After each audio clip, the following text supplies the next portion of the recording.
Himbauan bagi saudara-saudara yang ada di luar gereja, boleh dapat masuk ke dalam karena ibadah akan segera ditamaikan.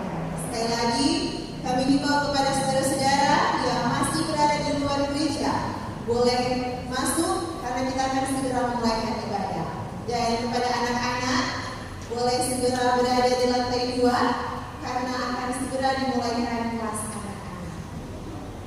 Jadi kepada anak-anak boleh langsung ke lantai 2 karena di sana ada kelas anak-anak.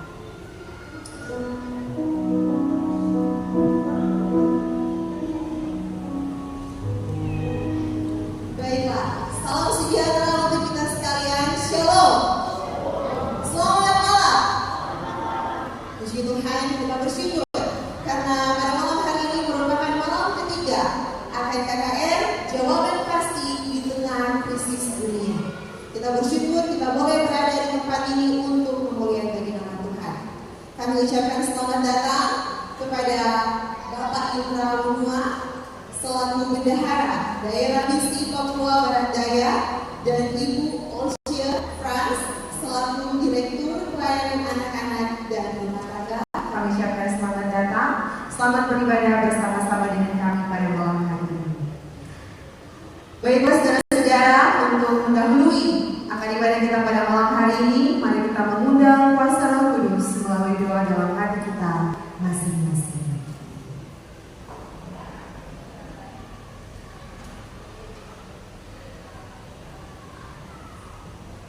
Kita akan buka ibadah kita pada malam hari ini dengan menyanyikan lagu-lagu pendahuluan yang akan dipimpin oleh singers, dan doa buka akan dibawakan oleh Ibu Mega Kusuma. Jemaat dipersilakan untuk berdiri.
Ya Bapa yang bertata dalam kerajaan surga, terima kasih Tuhan untuk berkat Tuhan.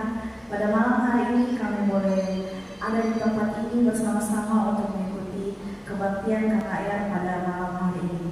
Ya Bapa, kiranya Tuhan mau memberkati acara ini permulaan dan boleh berakhir sesuai dan seturut kehendak Tuhan saja dan untuk kemuliaan nama Tuhan.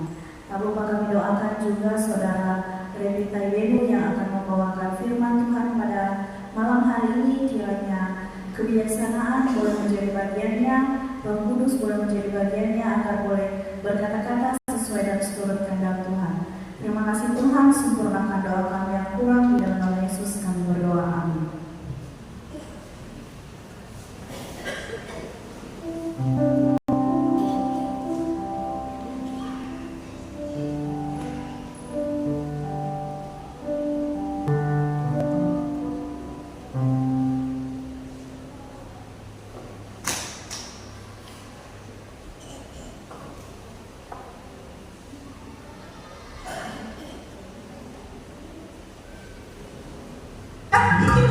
bisa fokus pada strategi geografis dan budaya. Lo ya Pak? Wah, gue curi. Perkembangan komunikasi digital bisa bikin komunikasi bisa fokus pada strategi geografis dan budaya. Lo ya Pak? Maka bisa tiga, bisa komen dan berinteraksi dengan orang di zaman dia. Lo yang sudah jaga toko lain nggak bisa menikmati konten dari kreator di Bolivia. Setiap daerah negara punya budaya dan etika sendiri. Kita nggak bisa tuh sama Indonesia kita sehari-hari dengan kebiasaan orang di luar sana. Masalahnya kita sering lupa seolah-olah semua orang yang ada di internet menganut budaya yang sama dengan kita. Misalnya ada budaya siesta atau budaya industrial. Nah, kamu loh kalau yang orang Spanyol pasti dikatakan budaya industrial, terus kita bilang mereka itu malas. Jangankan antar budaya, mereka personal aja. Kita manusia tuh banyak bedanya. Untuk kecelakaannya mungkin menurut kita biasa aja. Ini bikin orang lain di luar sana bisa makan 3 hari kan kalau bayar timnya. Makanya perlu banyak pertimbangan juga sebelum memposting sesuatu di media digital. Itulah etika atau etika dan internet. Bukan tertulis memang, tapi perlu diketahui dan dirasakan juga media digital menjadi ruang yang sehat buat berkreasi dan berkomunikasi. Etika dalam teknik kita saling merasa nyaman sehingga media digital bisa menjadi ruang buat kita berkembang. Selain itu, perlu juga diperhatikan agar aktivitas kita di media digital terutama aktivitas yang melanggar hukum, aktivitas perpajakan, pornografi, dan kejahatan lainnya yang dilakukan secara hukum ya tentu jangan dilakukan untuk di dunia nyata dan dunia maya ya sama aja. Kalau hapus juga masih bisa di jam digitalnya. Jadi hati-hatilah dengan internet. Yuk pahami etika di internet.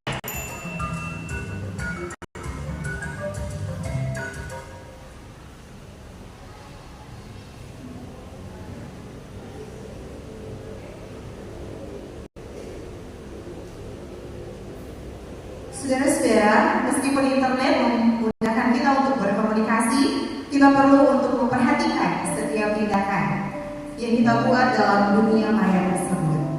Perlunya berpikir sebelum berkomentar, tidak menyebarkan kebencian dan menghargai orang lain, karena setiap tindakan yang kita punya pasti mempunyai dampak. Sebagai orang yang percaya, kita dipanggil untuk menjadi terang. Bahkan di media sosial, cara kita berkomentar, membagikan sesuatu dan merespon orang lain adalah cerminan iman kita.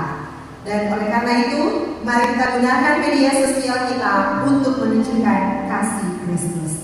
Dalam Matius 5 ayat 16, demikianlah hendaknya terangmu bercahaya di depan orang, supaya mereka melihat perbuatanmu yang baik dan memuliakan Bapamu yang di surga.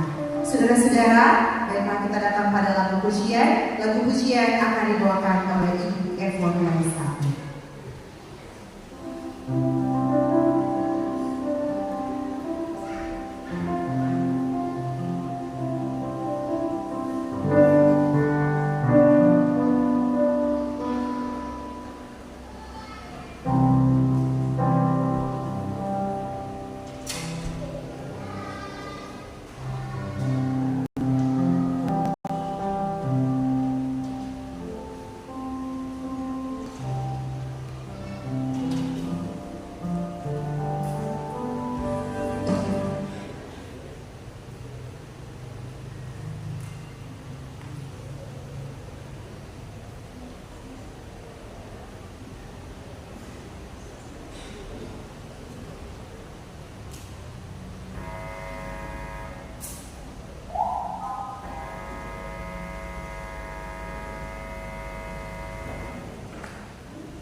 undang diakon yang akan melayani Tuhan untuk ke depan.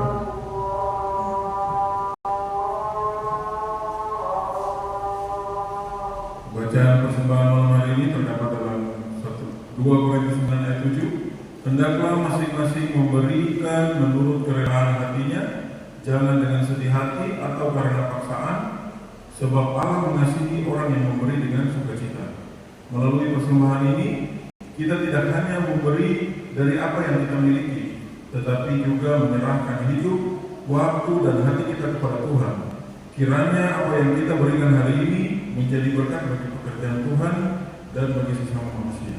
Marilah kita memberi dengan hati yang tulus, bukan karena paksaan, tetapi sebagai ucapan syukur kita kepada Tuhan. Mari kita berdoa.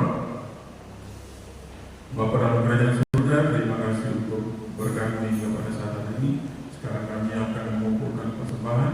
Kiranya apa yang kami kumpulkan dapat berguna bagi pekerjaan-Mu di muka bumi ini. Hamba berdoa untuk masing-masing kami dalam setiap mata pencarian kami. Kiranya Engkau dapat memberkati masing-masing kami, agar di kemudian hari kami dapat meningkatkan standar pemberian kami kepada-Mu. Pimpin kami semuanya pada malam hari ini, kehendak-Mu yang jadi bukan kehendak kami, ampun dosa kami dalam nama Yesus kami sudah berdoa. Amin. Persembahan dijalankan.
Pada malam hari ini, kami rindu kembali bersahabat dengan sahabat-sahabat rohani yang telah hadir pada malam hari ini.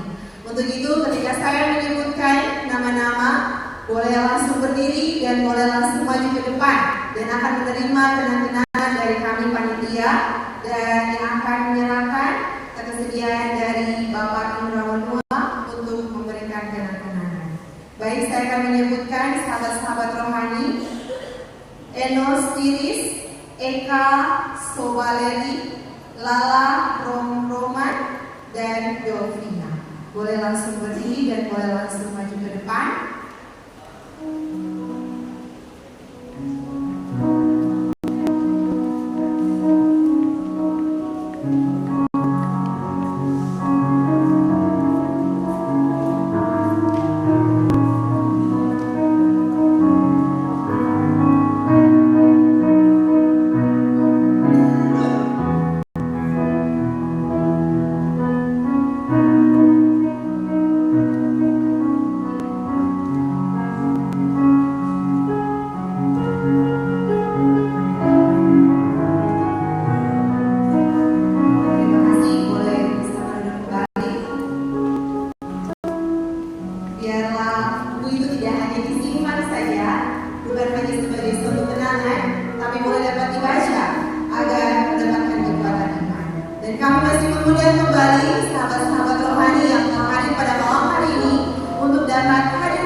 Baiklah saudara-saudara, kita masuk dalam pengumuman.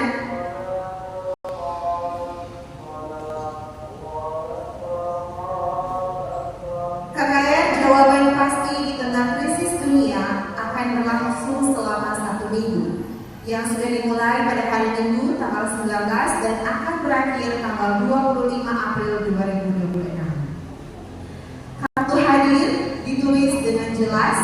Setelah kebaktian akan dikembalikan lagi kepada para penerima tamu. Selanjutnya, jika ada pertanyaan terkait pembahasan firman Tuhan pada malam hari ini, bisa dituliskan di kartu hadir dan akan dijawab pada besok malam. Panitia menyediakan transportasi. Jika membutuhkan, segera menghubungi panitia. Pertahankan kehadiran setiap malamnya karena di akhir dari kegiatan KKR akan ada bingkisan khusus bagi mereka yang hadir setiap malam. Kepada anak-anak, setiap malam dibuka kelas untuk anak-anak. Jadi, bagi anak-anak ada kelas di bagian lantai 2, di bagian balkon, di situ ada kelas anak-anak. Jadi, bagi saudara-saudara yang mempunyai anak-anak ataupun kerabat yang memiliki anak-anak, boleh diajak bersama-sama untuk mengikuti kelas anak-anak. Kemudian, judul pada pembahasan malam ini yaitu Piring dan Krisis Leher. Firman Tuhan akan disampaikan oleh Evangelis Reti Taibenu selaku Direktur Kesehatan Jemaat Yordan. Kepada Evangelis Reti Taibenu, boleh maju ke depan. Dan yang akan menyebarkan kembang, kita kesediaan dari Ibu Olshiel Franz untuk menyebarkan kembang kepada pembicara kita pada malam hari ini.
berdoa kepada Tuhan Yesus, Juru Selamat dan penebus dosa kami. Amin. Silakan dulu saudara-saudara.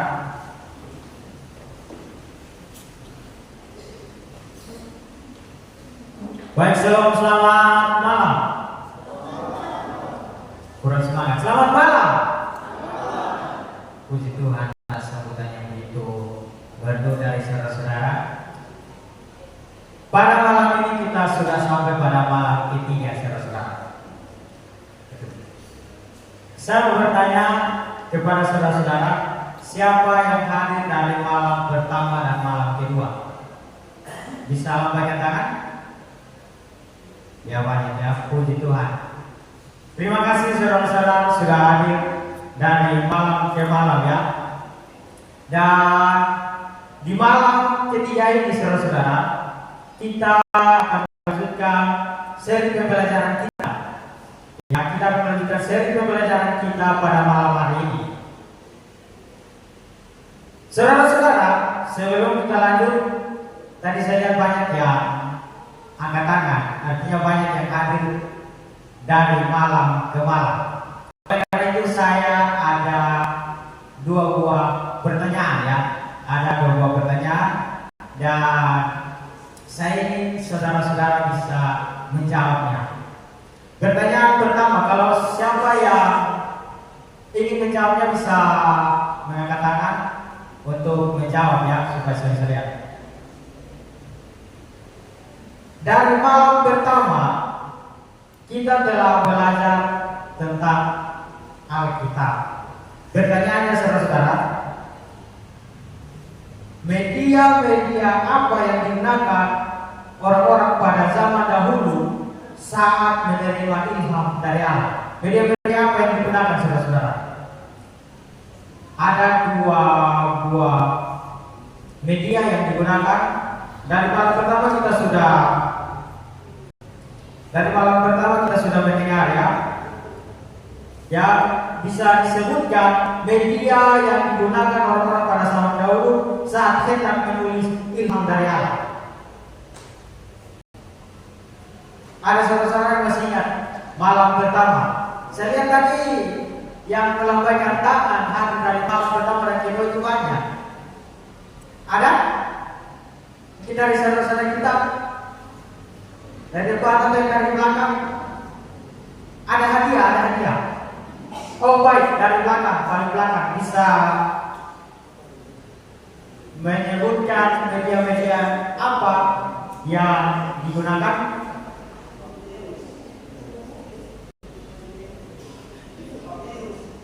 Papirus. Baik, bagaimana berbicara? Apakah benar? Benar. Saudara-saudara, saya bisa undang saudara untuk maju ke depan karena pembicara kita pada malam pertama akan memberikan hadiah.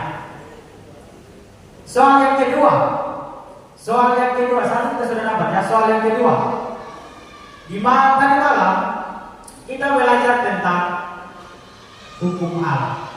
Kita sudah belajar tentang hukum Allah. Saya mau tanya, hukum apa yang masih berlaku sampai saat ini? Sebutkan salah satu. Hukum apa yang masih berlaku sampai saat ini? Karena tadi malam kita sudah belajar tentang hukum Allah. Ada hukum yang sudah dipalangkan di kayu salib dan ada juga hukum yang masih berlaku sampai saat ini. Ada?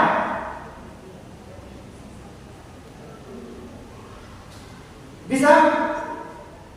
Saudara kita?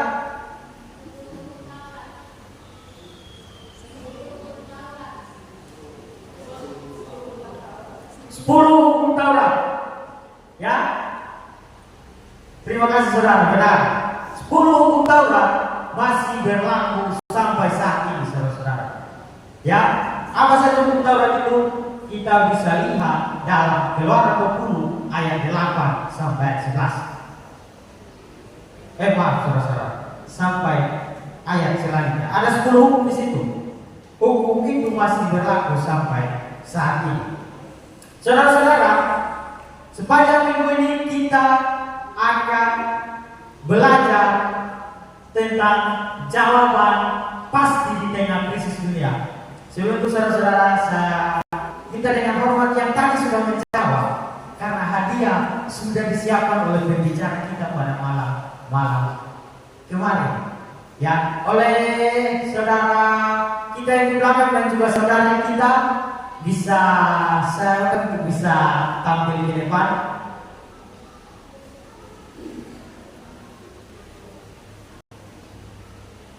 Saya minta saudara Putra bisa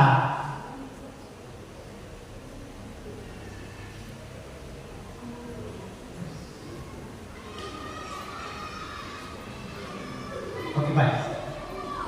Oh ya, pas. Terima kasih.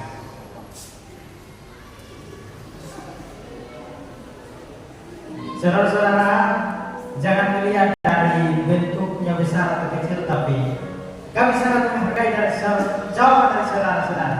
Kalau makan rasa tidak enak, lihat saja yang pemberinya pasti manis. Ya, saudara-saudara, malam ini kita akan melanjutkan pengabaran kita mengenai jawaban yang pasti di tengah krisis dunia. Saya mau tanya kepada saudara-saudara, apa jawaban saudara? Jawaban yang pasti di tengah krisis dunia. Apa jawaban saudara? Saya mau kasih contoh satu. Ya, tahun 2019, saya rasa saudara-saudara tahu, saudara-saudara alami, dan saudara-saudara merasakan hal itu. Ya, yaitu COVID. Ya, yaitu COVID. Dan kita tahu bersama di tahun 2020 COVID itu sampai ke Indonesia dan bahkan sampai ke tempat ini, saudara-saudara. Bahkan sampai ke tempat ini. Ya, apa jawaban dari COVID? Saudara-saudara, pernah ikut vaksin COVID? Siapa yang ikut vaksin 2-3 kali? Ya, salah satu contoh krisis yang melanda dunia secara dunia. Jawabannya adalah vaksin. Kalau saudara vaksin, saudara mau kemana aman saja. Saudara mau pergi keluar bebas. Itulah jawabannya. Pertanyaan tadi, apa jawaban saudara? Jawaban yang pasti di tengah krisis dunia ini hanyalah firman Tuhan, saudara-saudara. Sepanjang minggu ini kita akan belajar tentang firman Tuhan. Di malam pertama kita diajak oleh pembicara, jangan hanya berdoa, tapi belajar, baca. Saudara-saudara, begitu saya ingin kita semua membuka Alkitab kita masing-masing. Ya, Alkitab maupun Alkitab.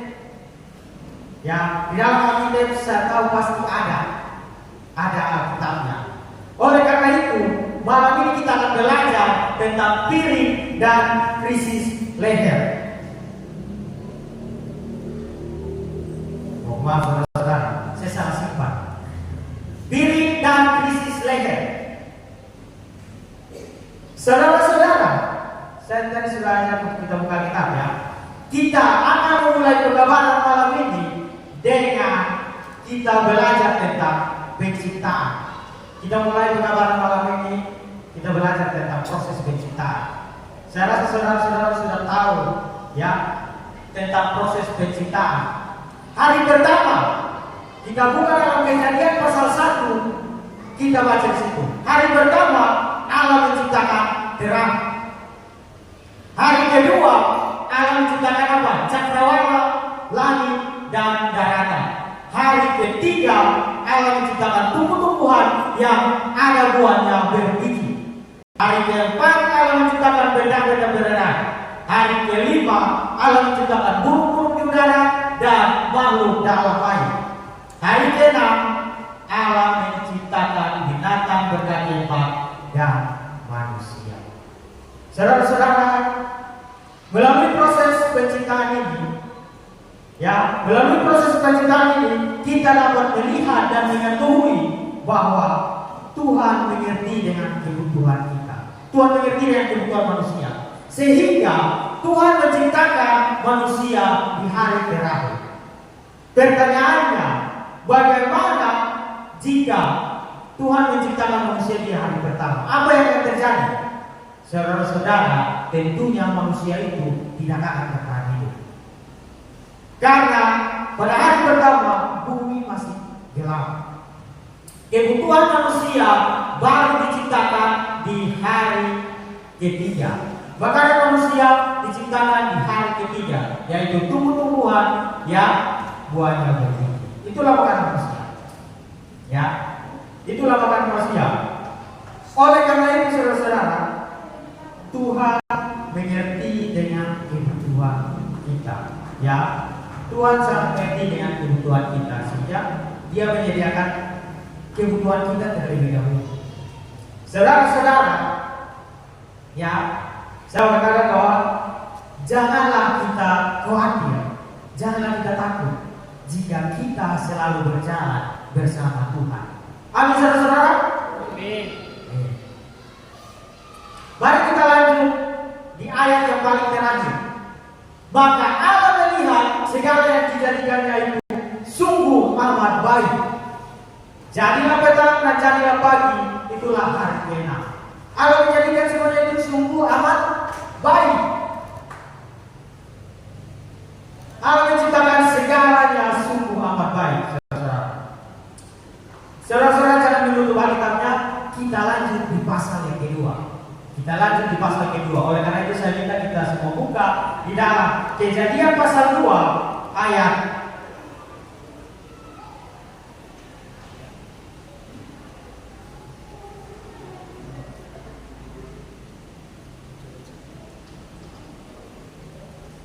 Kejadian pasal 2 ayat 15 dan ayatnya sampai ayatnya ke-17.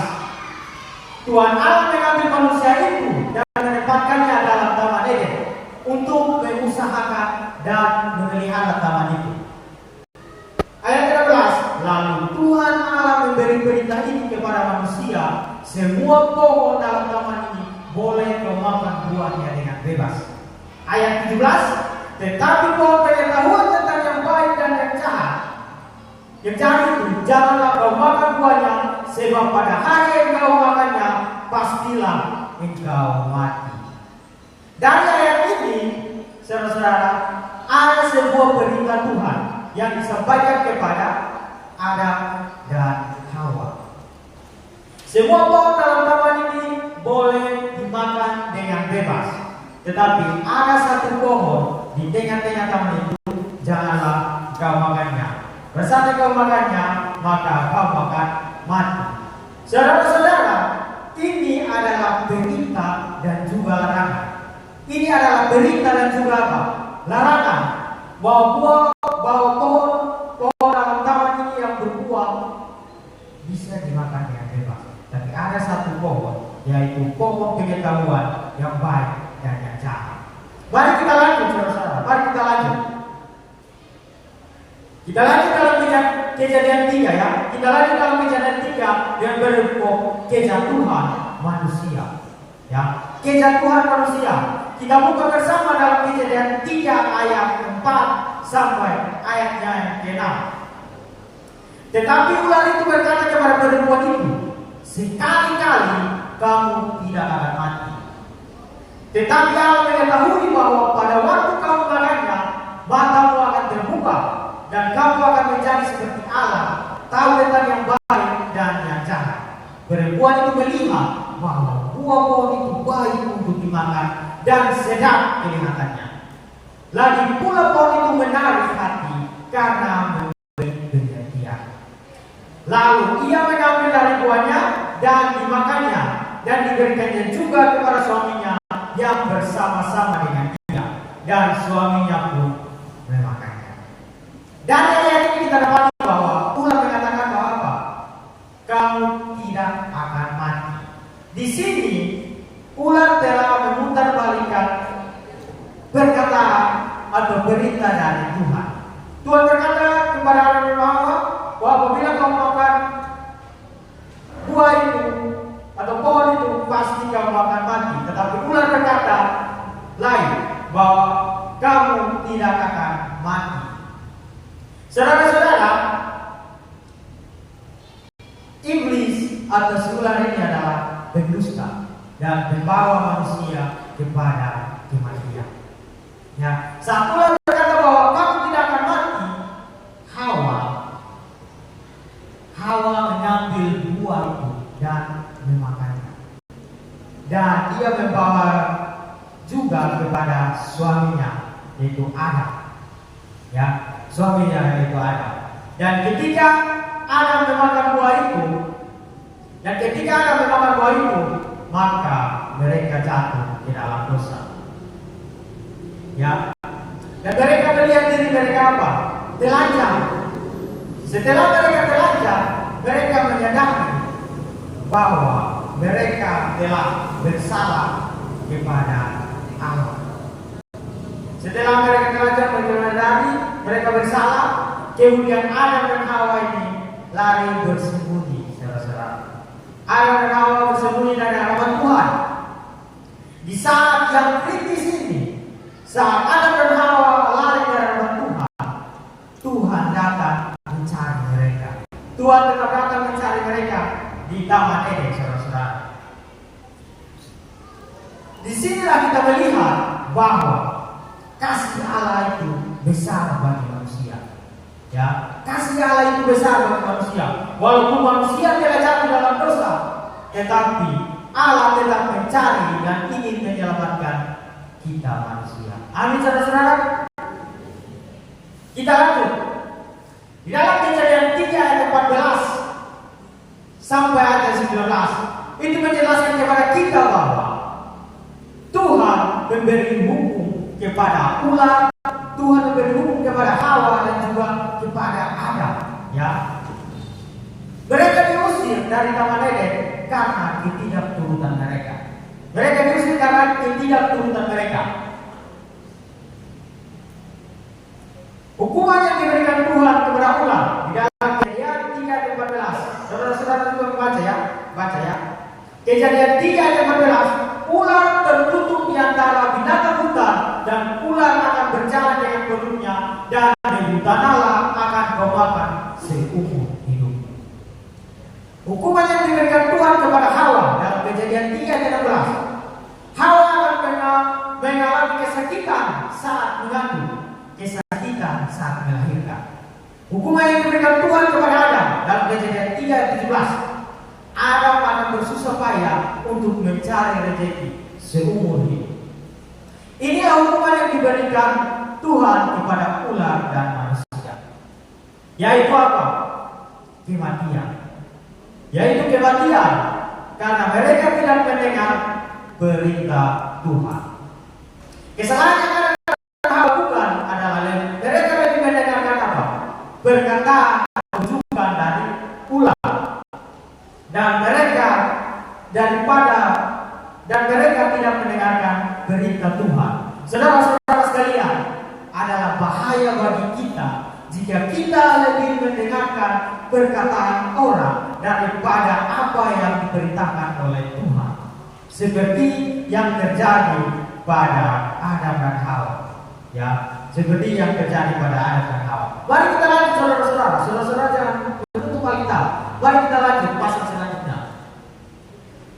Di dalam Kejadian 3:17, lalu firman-Nya kepada manusia itu, karena engkau mendengar perkataan istrimu dan memakan dari buah pohon yang telah diperintahkan kepadamu, jangan makan daripadanya, maka terkutuklah tanah karena engkau.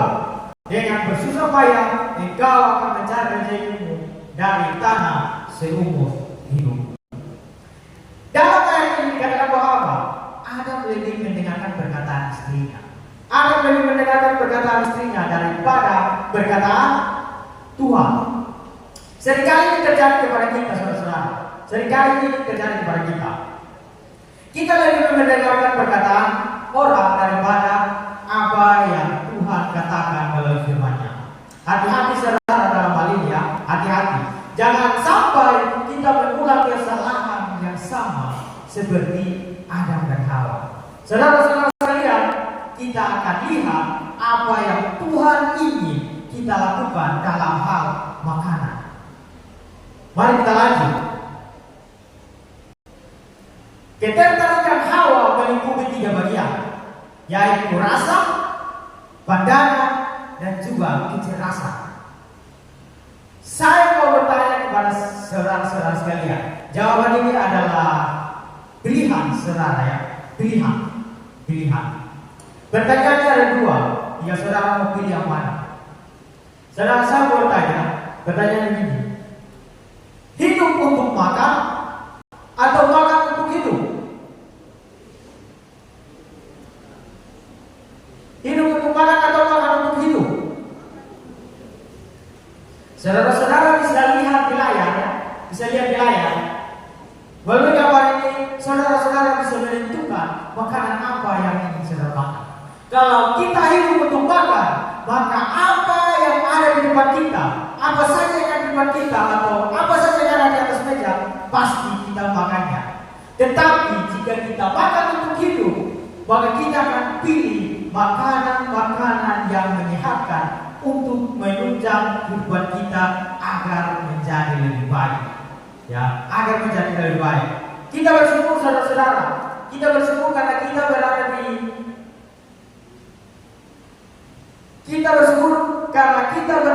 di tanah yang berkelimpahan dengan kekayaan alam. Ya, kita bersyukur karena kita berada di tanah yang berkelimpahan dengan kekayaan alam yang Tuhan sudah sediakan bagi kita. Ya, seperti kita lihat pada gambar ini, saudara-saudara kita yang berada di negara-negara lain atau tempat-tempat lain, mereka mengalami kekurangan makanan sehingga mereka dikatakan gizi buruk atau malnutrisi. Kita bersyukur karena kita berada di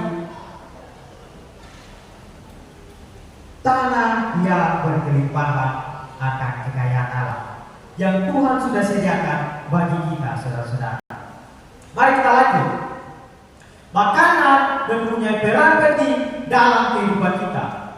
Sejarah mencatat sejak penciptaan, ya, sejak penciptaan Tuhan telah memberikan kita tiga jenis makanan dan tiga tingkatan makanan kepada manusia. Apa saja itu? Ya, apa saja itu? Mari kita lihat. Makanan yang pertama dalam Kejadian 2 ayat 16. Lalu Tuhan Allah memberi berita ini kepada manusia. Semua pohon dalam taman ini boleh kau makan buahnya dengan bebas. Ya, makanan manusia sebelum jatuh ke dalam dosa. Makanan pertama adalah makanan di mana manusia belum jatuh ke dalam dosa. Yaitu apa? Buah-buahan. Makanan kedua dalam Kejadian 3 ayat 18. Sebab dengan rumput duri yang akan dihasilkannya bagimu dan tumbuh-tumbuhan di padang akan menjadi makanan. Makanan manusia dimulai adalah makanan setelah manusia jatuh ke dalam dosa. Yaitu apa? Buah-buahan ditambah sayur-sayuran. Makanan yang ketiga kita buka dalam Kejadian 9 ayat 3 dan 4. Segala yang bergerak, yang hidup akan menjadi makananmu. Aku telah memberikan semuanya itu kepadamu seperti juga tumbuh-tumbuhan hijau. Hanya daging yang masih ada nyawanya, yang di dalamnya janganlah kamu makan. Saudara-saudara, makanan ketiga ini adalah makanan manusia setelah peristiwa hebat. Sehingga makanan ketiga ini disebut makanan darurat. Ya, Tuhan mengizinkan manusia makan daging karena air bah menghancurkan dunia. Tidak ada buah-buahan dan sayur-sayuran yang apa? Yang bertahan dan tertinggal. Semua hancur. Sehingga Tuhan mengizinkan kita manusia untuk memakan daging. Ya, makan daging. Mari kita lanjut. Ini adalah kemauan Tuhan, ya. Tuhan yang kemauannya, Dia memberikan kita makanan yang paling sehat dan paling bergizi, ya, yang paling sehat dan paling bergizi. Tetapi Tuhan juga mengizinkan apa? Mengizinkan kita untuk makan daging. Tapi mari kita belajar daging apa saja yang Tuhan izinkan, ya. Daging apa saja yang Tuhan izinkan. Karena Kita baca kembali lagi ya. Kita baca kembali lagi Kejadian 9 ayat 3 dan 4. Segala yang bergerak yang hidup akan menjadi makananmu. Aku telah memberikan semuanya ini kepadamu seperti jubah tumbuhan hijau. Hanya daging yang masih ada nyawanya, yang di darahnya janganlah kamu makan. Apakah semua yang bergerak dapat dimakan? Ya. Apakah semua yang bergerak dapat dimakan? Mari kita belajar kembali. Ini kita sudah sampai pasal 9 ya. Tetap membuka kita baca lagi. Kita buka kembali di Kejadian pasal 7. Kita buka kembali di Kejadian pasal 7. Kejadian pasal 7 ayat 2 dan 3. Dari segala binatang yang tidak haram haruslah kau ambil 7 pasang. Ya, haruslah kau ambil 7 pasang jantan dan betinanya. Tetapi dari binatang yang haram 1 pasang jantan dan betinanya. Juga dari burung-burung udara 7 pasang jantan dan betinanya, supaya terpelihara hidup keturunannya di seluruh bumi. Tujuannya yaitu supaya terpelihara hidup keturunannya di seluruh bumi. Tuhan mengizinkan ini, saudara-saudara, ini berita Tuhan ini sebelum Nuh masuk dalam ark. Ini adalah sebuah berita. Sebelum Nuh masuk dalam ark, Tuhan suruh apa? Kasih masuk yang 7 itu. Karena Tuhan tadi bilang apa? Mengizinkan makanan manusia untuk makan daging. Jadi kasih masuk yang 7 pasang itu binatang yang tidak haram dan 1 pasang saja yang haram. Tujuannya yaitu supaya terpelihara hidup keturunannya. Nah, pada saat itu kalau misalnya Tuhan mengizinkan kita semua makan makanan yang semua yang bergerak, yang 1 pasang ini tidak akan sampai pada saat ini. Karena sudah habis, sudah dimakan. Ya, jadi mari kita belajar, saudara-saudara. Karena kita lebih mendengarkan perkataan orang daripada kita belajar firman Tuhan. Oleh karena itu, kita akan belajar firman Tuhan dalam hal makanan ya di malam ini. Mari kita lanjut. Kejadian 7 ayat 2 dan 3 ini adalah kali pertama istilah haram dan halal diperkenalkan Tuhan kepada manusia. Kata haram tidak ada dalam Alkitab terjemahan King James Version. Kata yang digunakan adalah apa? Clean atau pure, yang artinya bersih atau murni. Dalam ritual dan upacara keagamaan, orang Ibrani harus menggunakan hewan yang dikategorikan bersih atau murni. Karena apa? Persembahan mereka ditujukan untuk siapa? Untuk Tuhan. Contoh saudara-saudara, kalau kita di sini presiden datang, kalau kita tinggal dalam rumah presiden ini dia suka makan ayam. Nah, presiden suka makan ayam baru seandainya tahu siapkan ikan, apakah presiden mau? Tentunya tidak, saudara-saudara. Saudara-saudara, di dalam Kejadian 7 ayat 2 dan 3, ya, di dalam ritual dan upacara keagamaan orang Ibrani harus apa? Menggunakan hewan yang apa? Yang dikategorikan bersih dan murni. Karena apa? Persembahan mereka ditujukan untuk Tuhan. Apa yang Tuhan inginkan? Mari kita lihat binatang mana saja yang dikategorikan kotor atau haram atau yang tidak boleh dimakan. Ya, mari kita masuk. Kita buka dalam Imamat pasal 11 ayat 3. Ya. Kategori binatang yang berkaki 4 yang boleh konsumsi manusia, yaitu apa? Berkuku belang, bersela panjang, dan bernama biak. Imamat 11 ayat 3 berkata, setiap binatang yang berkuku belang, yaitu yang kukunya bersela panjang dan yang bernama biak, boleh kamu makan. Ulangan 14 ayat 6. Setiap binatang berkaki 4 yang berkuku belang, yaitu yang kukunya bersela panjang, menjadi tua, dan yang bernama biak di antara binatang-binatang berkaki 4 itu boleh kamu makan. Saudara-saudara, ini adalah ciri dari binatang yang apa? Bisa dimakan. Ini adalah ciri dari binatang yang bisa dimakan. Saudara-saudara, dalam Imamat 11 ayat 7 dan 8 ini, dalam Imamat 11 ayat 7 dan 8 ini firman Tuhan yang katakan ya. Firman Tuhan memberikan contoh seperti apa? Babi. Demikian juga babi hutan, karena memang berkuku bela, yaitu kukunya bersela panjang, tetapi tidak membawa biak, haram itu bagimu. Daging binatang-binatang itu janganlah kau makan, dan haram semuanya itu bagimu. Yesaya 65 ayat 4, yang duduk di kuburan-kuburan dan bermalam di dalam gua-gua, yang memakan daging babi dan kuah daging najis ada dalam kuali mereka. Saudara-saudara yang kita tengok sini, firman Tuhan memberikan contoh salah satu binatang yang haram, yaitu babi. Baik itu babi hutan kah, atau babi kota kah, atau babi piara, itu sama saudara-saudara. Ya, ini firman Tuhan yang bilang, ya, contoh binatang yang apa? Berkaki 4 yang tidak memiliki ciri lengkap, ya, yang tidak memiliki ciri lengkap, yaitu apa? Tidak bermomong biak, ya. Meskipun berkaki, meskipun kukunya bersela panjang, tetapi tidak bermomong biak. Firman Tuhan berikan contoh itu, ya. Saudara-saudara, bukan saya yang katakan, tapi firman Tuhan. Bukan juga pendeta, bukan gereja, tapi firman Tuhan. Mari kita lanjut, saudara-saudara.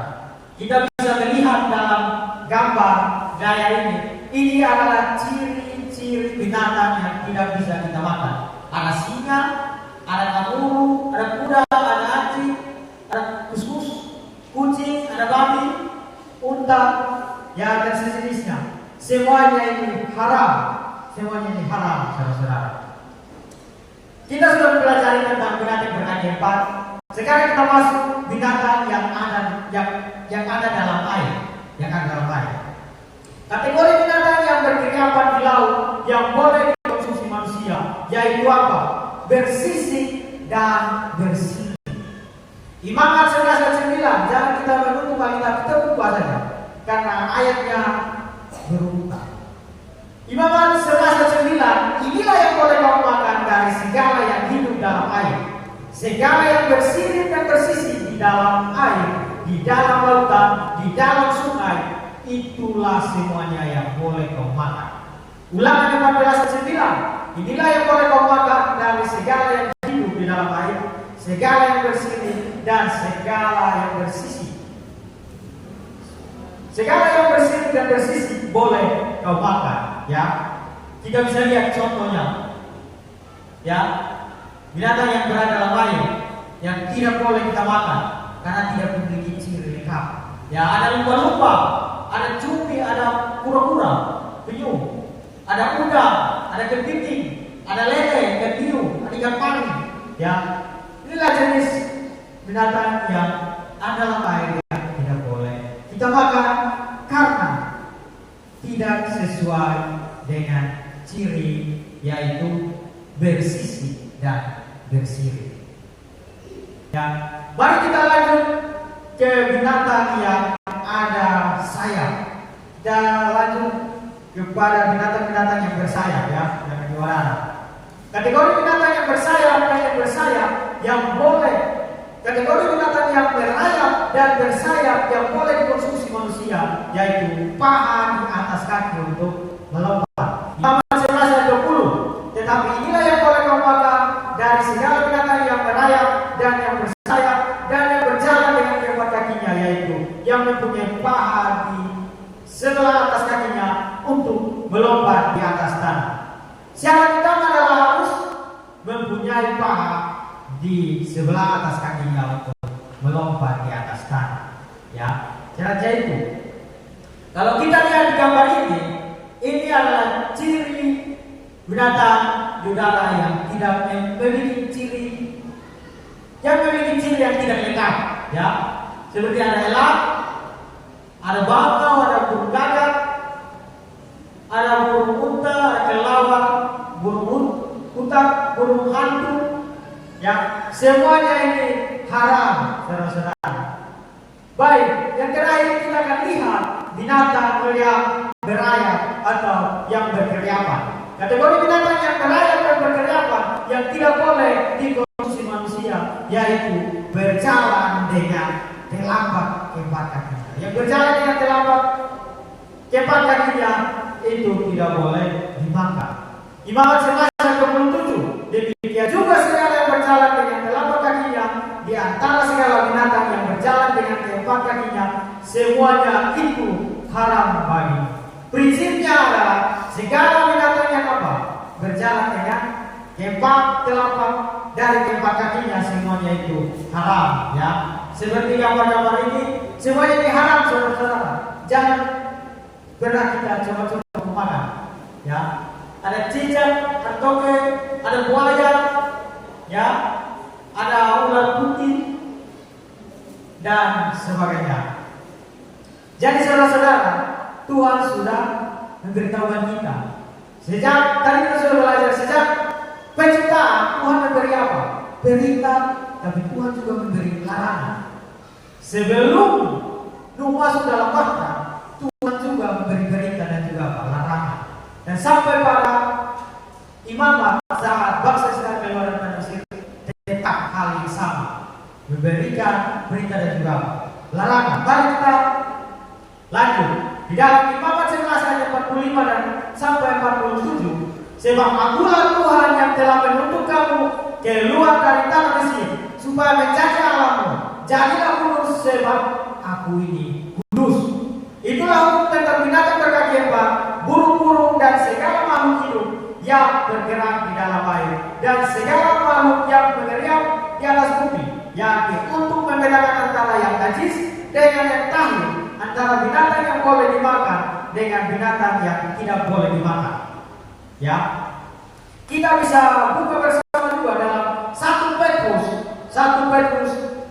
pasal yang pertama, pasal 1 ayat 14 sampai ayat yang 15. Ya, 1 Petrus 14 ayat 1 Petrus 1 ayat 14 sampai 15 mengatakan bahwa hiduplah sebagai anak-anak yang taat dan janganlah turuti hawa nafsu yang menguasai kamu pada waktu kebodohanmu.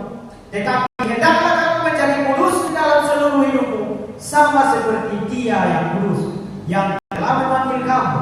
Sebab ada tertulis, kuduslah kamu, sebab aku ini kudus. Saudara-saudara, Yesaya 66 ayat 17, mereka yang menguduskan dan mentahirkan dirinya untuk taman-taman dewa dengan mengikuti seorang yang ada di tengah-tengahnya, yang memakan daging babi dan binatang-binatang jijik serta tikus, mereka semua akan lenyap sekaligus. Demikianlah firman Tuhan. Kita sudah mendapatkan penjelasannya, menjelaskan tentang mana daging yang perlu kita makan dan mana yang tidak boleh kita makan. Prinsip makanan halal dan haram ini, ya, tidak hanya berlaku di zaman perjanjian lama, ya, tidak hanya berlaku dalam perjanjian lama, tetapi juga di sepanjang zaman. Kenapa?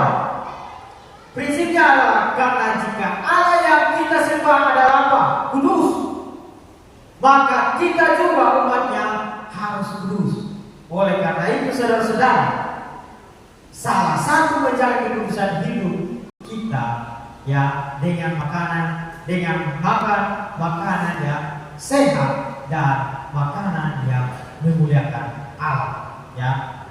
Kita bisa lihat di dalam Imamat 11 ayat 45 sampai 47 tadi, ya. Saya bacanya, sebab akulah Tuhan yang telah menuntut kamu keluar dari tanah Mesir supaya menjadi Allahmu. Jadilah kudus sebab aku ini kudus. Itulah tentang binatang berkaki empat, burung-burung dan segala makhluk hidup yang bergerak di dalam air dan segala makhluk yang bergerak di atas bumi, yakni untuk membedakan antara yang najis dengan yang tahir, antara binatang yang boleh dimakan dengan binatang yang tidak boleh dimakan.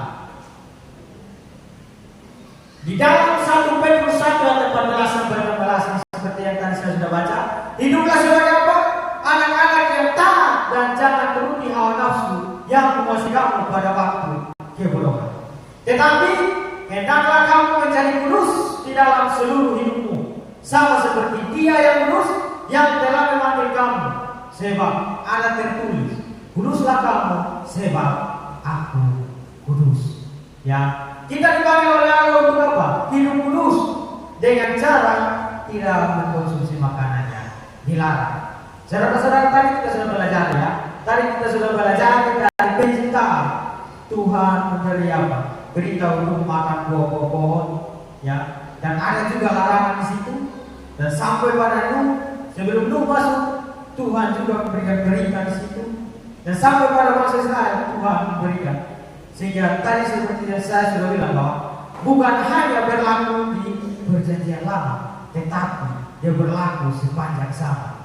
Mari kita lihat hal-hal apa saja yang membuat tubuh kita tidak kudus dan merusak kesehatan. Yang pertama, rokok kan bisa menyebabkan apa? Bisa menimbulkan penyakit seperti kanker, serangan asma, masalah paru-paru, infeksi tenggorokan dan mata. Saudara-saudara pernah lihat rokok ya? Pernah lihat bungkusannya? Di depannya itu sudah dipajang foto besar itu seperti kanker dan sudah ditulis juga itu merusak kesehatan saudara-saudara. Ya, kita masih ingat ketertarikan Hawa memiliki 3 bagian, ya, yaitu apa? Rasa, pandangan, dan juga kecerdasan. Dan kita lihat juga yaitu narkotika. Narkotika bisa menyebabkan halusinasi, bisa menyebabkan halusinasi, gangguan kejiwaan seperti bipolar dan psikotik kronis. Kopi menimbulkan masalah pencernaan, jantung, gangguan janin ya bagi wanita. Gangguan janin, sirih, pinang dan kambuh, karang gigi, radang gigi, kehilangan gigi bahkan kanker mulut. Alkohol, yaitu metabol bila dicerna tubuh akan menjadi formalin yang beracun. Gula berpotensi peradangan dan obesitas. Ya, mual dan pusing. Teh yaitu mual, pusing dan susah tidur, mengganggu penyerapan zat besi. Dan soda, risiko obesitas, penyakit diabetes atau penyakit gula, kerusakan gigi, gangguan jantung, tulang keropos, masalah pencernaan, ketergantungan kafein dan gula, gangguan fungsi ginjal serta potensi risiko kanker. Semua ini membuat kita kecanduan, ya. Semua ini membuat kita kecanduan. Semua ini membuat kita menderita. Semua ini membuat kita apa? Tidak kudus, ya. Jadi apabila kita sudah kecanduan, kita sudah menderita, sudah tidak kudus, sama moher. Ya, sama moher. Mari kita lanjut. Di dalam Yesaya 55 ayat 2, mengapakah kamu membelanjakan uang untuk sesuatu yang bukan roti, dan upah jerih payah untuk sesuatu yang tidak mengenyangkan?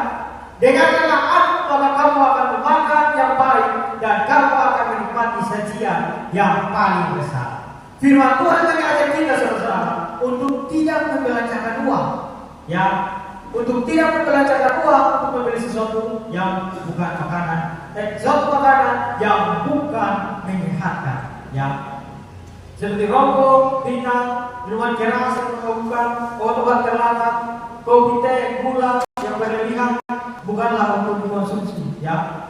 Firman Tuhan katakan. Mari kita lihat di dalam Yesaya 5 ayat 22. Celakalah mereka yang menjadi jago minum dan juara dalam mencampur minuman keras.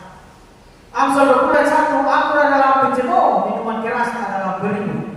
Tidaklah bijak orang yang terbuyung-buyungkan. Saudara-saudara, seringkali kita melihat, seringkali saya scroll medsos, kadang di KKS bilang ada kecelakaan tunggal di sini. Saya lihat komentar, ternyata mereka bilang apa? Dia sudah dipengaruhi oleh minuman keras. Ya. Firman Tuhan sudah mengabarkan, sudah mengajak kepada kita bahwa apa? Aku adalah pencemooh, minuman keras adalah beribu, dan tidak bijak orang untuk apa? Terbuyung-buyung dananya. Kenapa saya harus menjaga tubuh? Kita bisa buka dalam 1 Korintus 3 ayat 16 sampai ayat 17.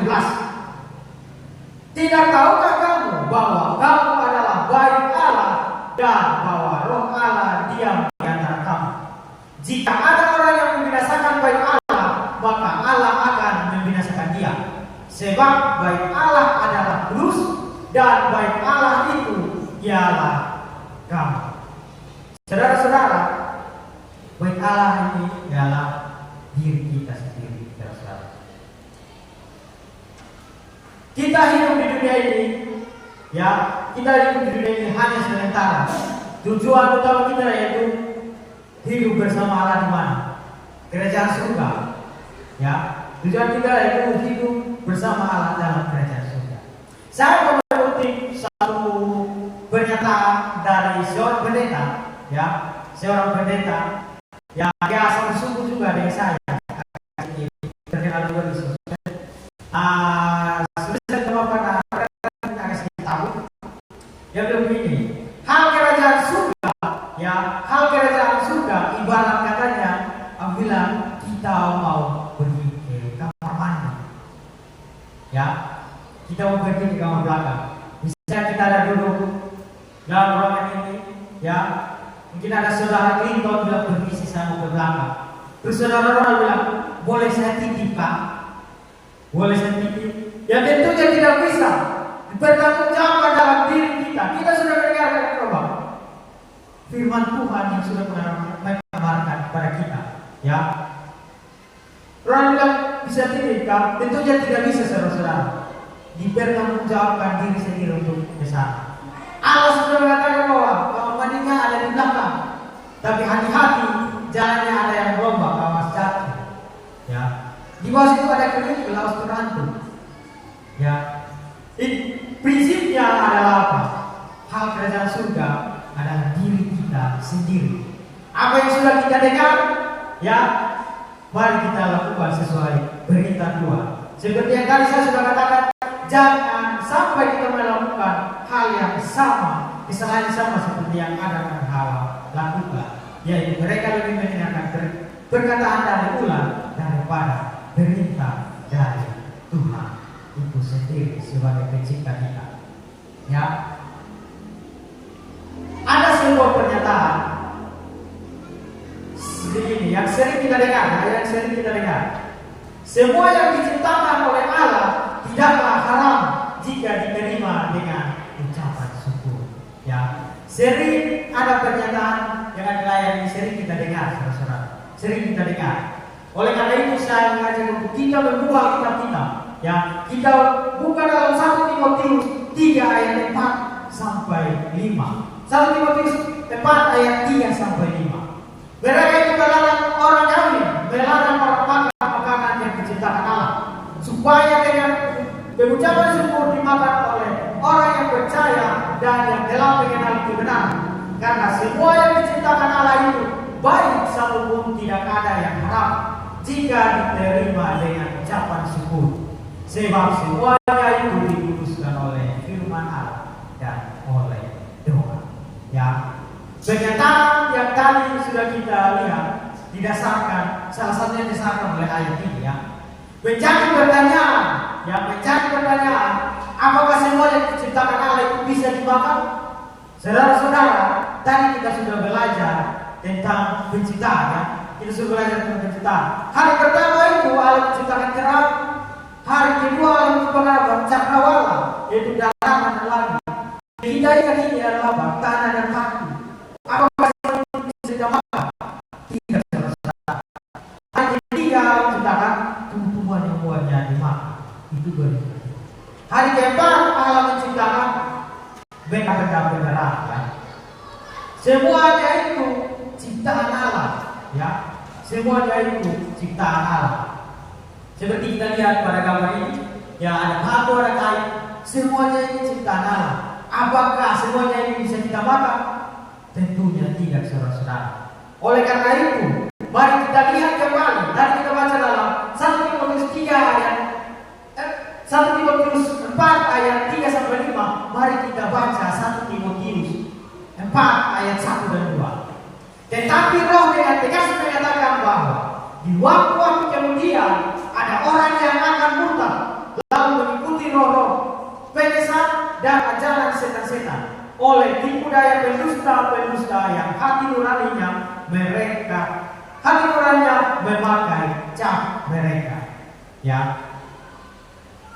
Paulus menasihatkan, ya, di dalam 1 Timotius pasal 4 ayat 1 sampai 16 ini, saudara-saudara, ya. Paulus menasihatkan Timotius agar apa? Berhati-hati dengan mereka yang apa? Mengikuti roh-roh penyesat dan ajaran setan.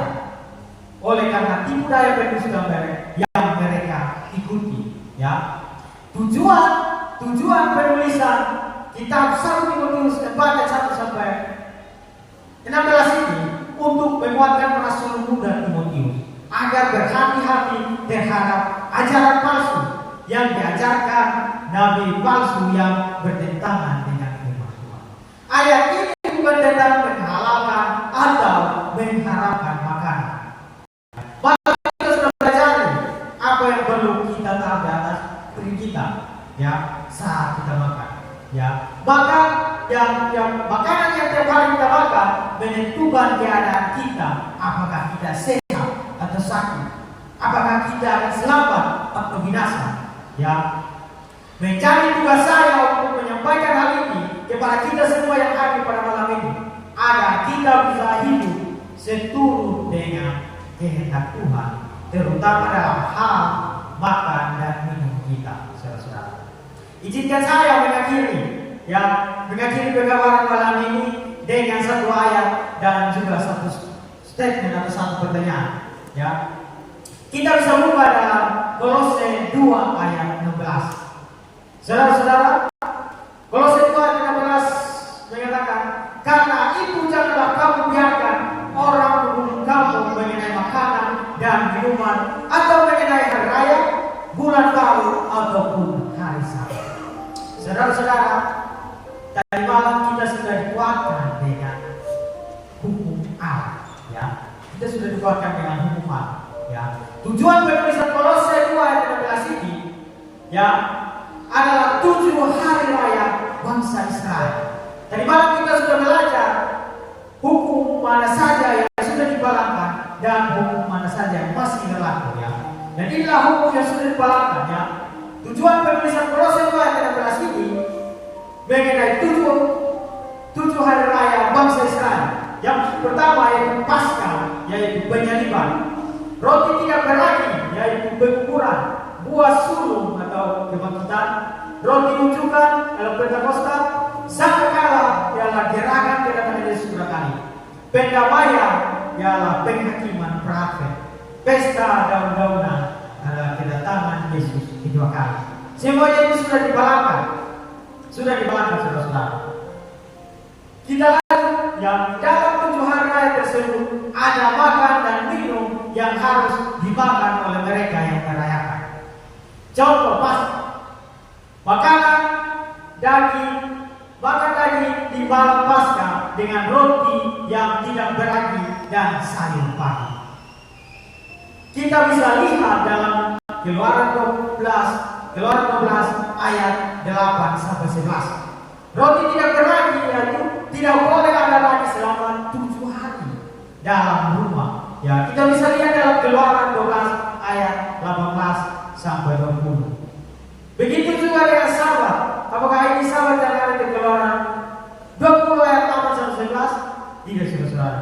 Ya, yang berdasarkan Kejadian 2 dan 3 atau ada Sabat yang lain, inilah Sabat perayaan tahunan, saudara-saudara. Dalam Kolose 2 ayat 16 ini adalah Sabat perayaan tahunan, bukan Sabat mingguan seperti yang ada dalam hukum 10 hukum Allah, ya, seperti yang ada dalam 10 hukum Allah.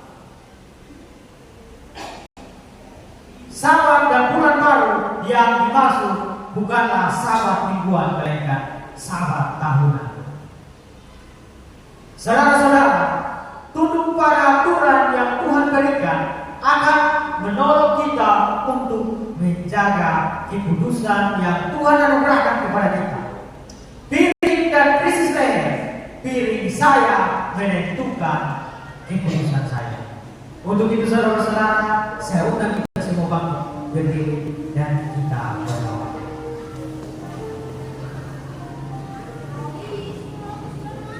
Mari kita berdoa. mendengarkan firman. Kuasai kami dengan kuasa Roh Kudus Tuhan, agar kami memiliki hikmat dan bijaksana untuk menentukan pilihan kami dalam hal makanan. Terima kasih Tuhan atas penyertaan-Mu. Di dalam nama Tuhan Yesus kami berdoa. Amin. Kiranya Tuhan memberkati kita semua.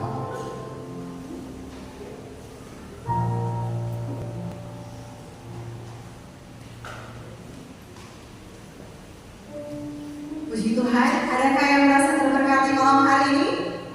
Amin, puji Tuhan. Baiklah saudara-saudara, ibadah kita pada malam hari ini sudah selesai. Namun kami masih mengundang saudara-saudara untuk hadir pada besok malam dan mengajak sahabat kita, kerabat kita, saudara kita untuk hadir pada besok malam. Dan kami dari depan mengucapkan selamat malam, Tuhan memberkati. Saudara-saudara boleh meninggalkan tempat ini dengan berjalan perlahan dan berjabat tangan dengan pembicara di depan, dan panitia akan memberikan bingkisan.